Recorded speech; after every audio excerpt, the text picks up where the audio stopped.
Dans quelques mois, la ville de Thiébissou va connaître un jumelage avec celle de La Motte-Beuvron en France. Mais avant la mise en œuvre de ce projet de coopération entre collectivités, le maire de la ville a fait le point de sa mission au cours d'une réunion. Germain Ndri a surtout salué la réalisation des infrastructures de développement engagées par le gouvernement. Le détail de la rencontre avec Franck Kodio. Thiébissou, centre du pays, première réunion du conseil municipal de l'année.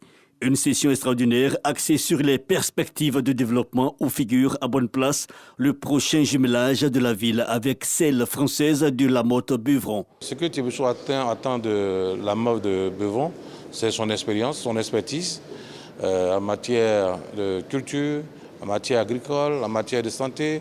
Nous allons mettre en place une équipe qui va étudier autour de cette question de jumelage pour nous faire des propositions afin que les seuls bénéficiaires soient nos parents, paysans, nos jeunes et nos femmes.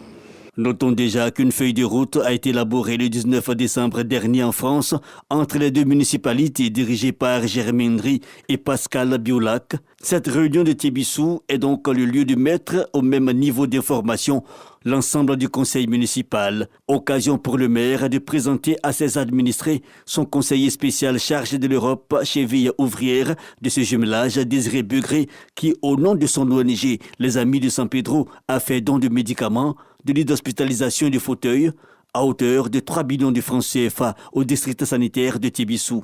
En 2021, nous sommes venus, nous avons fait dépistage des populations au niveau de la tension et du diabète avec une ONG qu'on appelle Santé Mobile. Donc il était de mon devoir de revenir à Thiébissou pour pouvoir renforcer le dispositif médical. Nous sommes confrontés à beaucoup d'urgences où les parents ne sont pas tout de suite là.